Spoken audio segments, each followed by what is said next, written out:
Hey, what's up everybody? My name is Alec Garza. Thank you so much for clicking on this video. If you know me, you know I love video games, and if you don't know me, well, I love video games. And today I'm going to be breaking down my top 10 favorite video games of all time.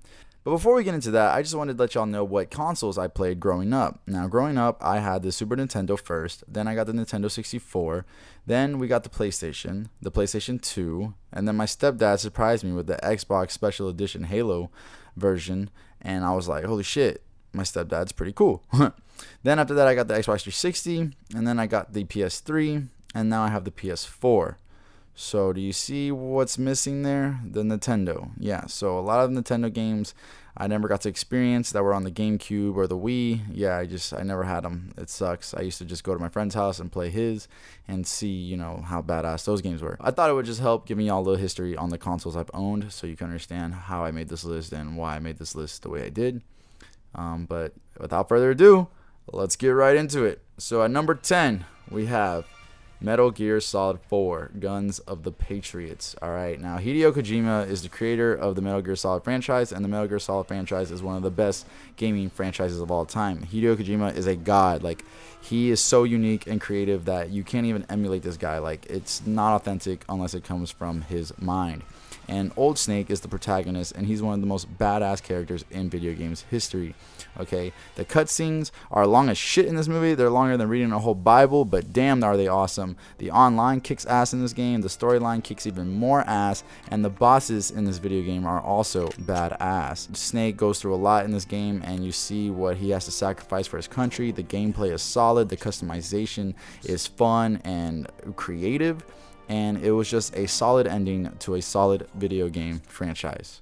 Moving on to number 9, we have Mortal Kombat X. And I know what you're thinking, why the hell is a Mortal Kombat game on this list? Well, look, man, Mortal Kombat is my favorite damn video game fighting franchise of all time. And I think number 10 is the best one in my opinion. All right, Ed Boon really knocked it out of the park with this one by creating a perfect blend of style and substance. Okay, it had dope-ass new characters, and it had even doper DLC characters like the Predator, Alien, Leatherface, and Jason Voorhees. It also has one of the most badass launch trailers ever. If you haven't seen it, here's a little snippet of it.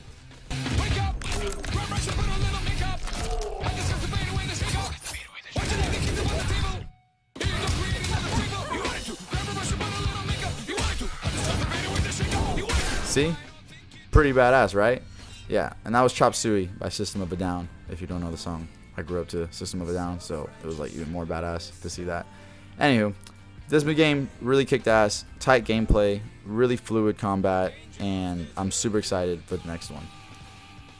And on to number 8, we have Batman Arkham City, which is the best Batman video game ever. Yeah, I said it, alright? It's better than the first Arkham Asylum because it actually has open world exploration. You get to fly all over Gotham as Batman. It had tighter combat and more diverse gameplay. It featured an enthralling and incredibly unique story that I never expected, and the ending left me floored. Okay, Batman Arkham Knight was amazing as well, but Arkham City really stood out the most to me.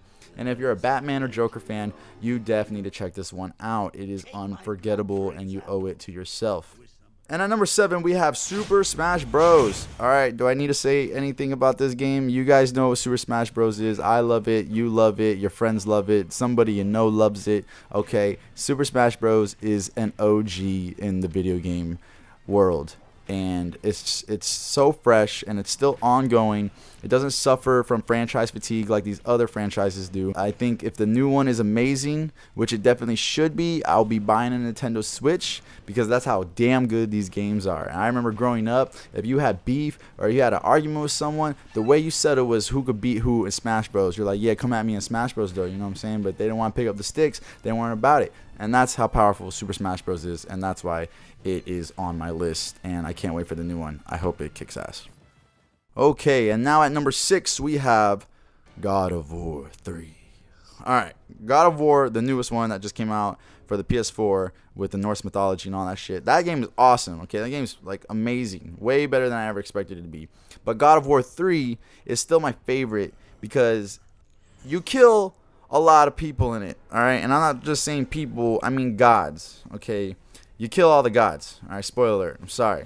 but it's God of War. What do you want me to do? If you don't know God of War, if you haven't played it yet, you're probably not going to play it now. But basically, you are Kratos, and the Greek gods have betrayed you, and you kill Ares, you become the God of War, and then you're like, yo, well, since I'm the God of War, I'm about to kill all these other gods too. I don't give a damn. But they actually betray you, and they're kind of mean to you, and they're kind of bad people as well, or bad gods as well. So don't feel bad. But yeah, it's a revenge story. And it has some of the best graphics on the PS3. It had some of the best boss battles I've ever experienced. It was just truly epic in every way. And you even hook up with Aphrodite, which I thought was like, hell yeah, what's up? No, I'm just kidding. But yeah, but it's really cool. It's just everything you think you could do in a Greek god fighting game, you do it in this game. And it's gory, and it's awesome, and it's just really edgy. And I think it was a fitting end to the trilogy. All right, we are in the top 5, guys. Now it's going to get real deep and real personal, okay? At number 5, we have Uncharted 4, A Thief's End. I love the Uncharted franchise, and if there's one franchise I could recommend that's on the PlayStation, it would be the Uncharted franchise, because it features one of the most likable protagonists ever, okay? And it also has great side characters and relationships to the protagonist, Nathan Drake. It's just a technical achievement in animation, fluid combat, and graphics. Like, if you haven't played Uncharted 4, if you haven't seen any gameplay, then you don't know what I'm talking about. But if you have, then you know exactly what I'm talking about. And I took these screenshots from in-game. Check these out and let me know if you don't think this game is badass.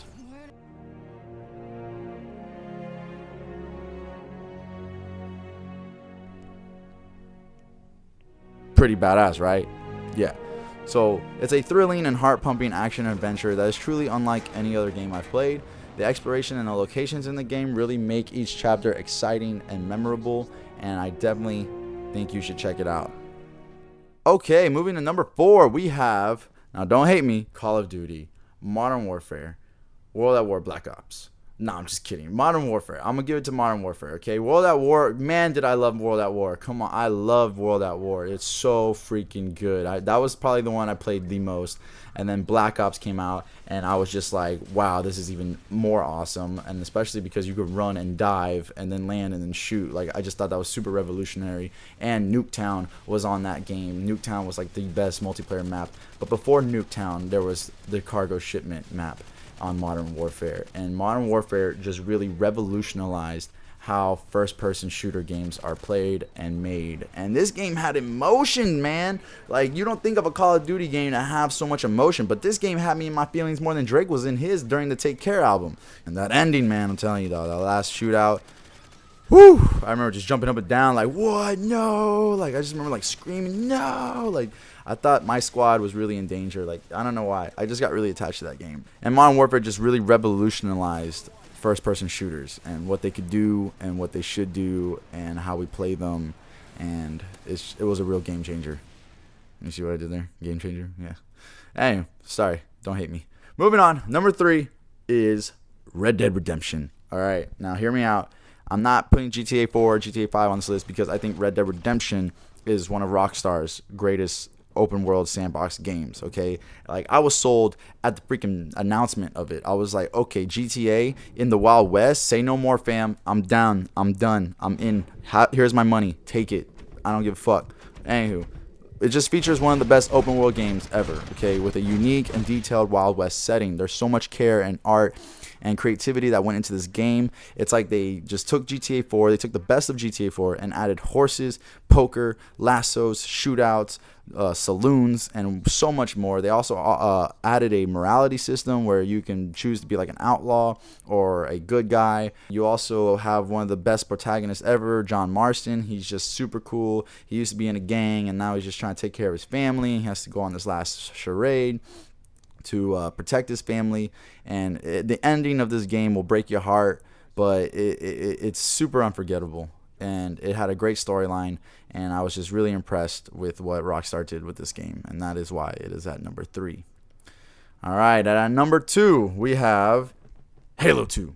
All right, hear me out. Halo 2 started my love for shooters and competitive games. Now, Halo Combat Evolved came out, and I was really young, but I still played it on the PC, and it was stupid fun.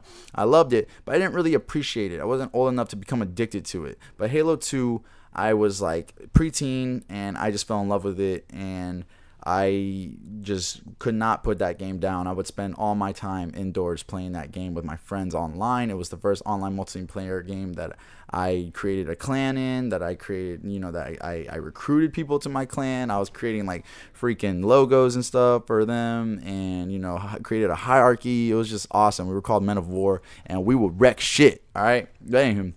The single player is super cool. It's fun. It's fine. The ending is like whatever, but what really made this game at number 2 on my list is that it was just stupid fun. It was so much fun online. There were so many glitches. There was the lockout map, which was just the best multiplayer map I've ever played on, and the weapons in Halo 2 were all created and fantastical, and it's just truly my favorite game from my childhood. And BXR, bitches. All right, BXR. That's all I gotta say. If you don't know what BXR is, BXR, go look it up. And also, fun fact, Ninja got his name from Halo, from the Halo franchise. There's a move where you jump over the other person, you hit him in the back of the head, and kills him, and it was called like, oh, I ninja'd him, stupid, but whatever. Now, before I get to number 1, I would just like to list my honorable mentions, and that list includes League of Legends, Dragon Ball FighterZ, Tony Hawk's Underground, Mass Effect 2, Need for Speed Most Wanted, Legend of Zelda Ocarina of Time, and Skyrim. Another honorable mention that I forgot to list is Fable, and I played it on the Xbox, and it was just the first RPG that I ever connected with, that I made decisions in, that I could be a bad guy or a good guy, and it was just really funny and just really comical, a great storyline, a fantastical setting, and I wish the follow-ups to Fable were as great as Fable was. It's kind of heartbreaking that Lionhead Studios shut down and that they're not making any more Fable games. I wish they could, but it is what it is. Fable left me with enough memories, though, to be happy. Don't go around being a chicken chaser. If you play the game, you know what I'm talking about. But anyway, that's it. All right, ladies and gentlemen, we are finally here at number 1. Can I get a drum roll, please? The Last of Us. Whew, damn, that feels good to say. Okay, I've dealt with this for a whole month now. If y'all were going to kill me for this, if I could handle it, but I think I can, and I think The Last of Us is my number 1 video game of all time because it was just something I'd never seen before, something I never experienced. It featured some irreplaceable and brutal combat, and it had one of the most impactful storylines I've ever experienced. The single player experience in that game, I don't think anyone saw coming, but everybody wanted it. That E3 trailer that dropped just made my jaw drop. I was just like, what the hell? Where did this come from? The guys that made Uncharted are making a new single player IP game that is dark and mature and gory and set in a post-apocalyptic world. Like, what? Where is this coming from? Not only that, but they threw on an online multiplayer, and that was super awesome and dumb fun. I was just like, what? And the multiplayer kicks ass. But the real show with The Last of Us is in the story mode, because there's just incredible acting, the production is sky high, and the gameplay is super intense, intense as can be. And I didn't know a video game could make me feel the way that The Last of Us made me feel. There are some scenes in that game that truly will forever stand out in my gaming life. In my life of gaming, I guess. I don't know what to say, but... Not her, What? Maria told me about Sarah. Ellie? And... You are treading on some mighty thin ice here.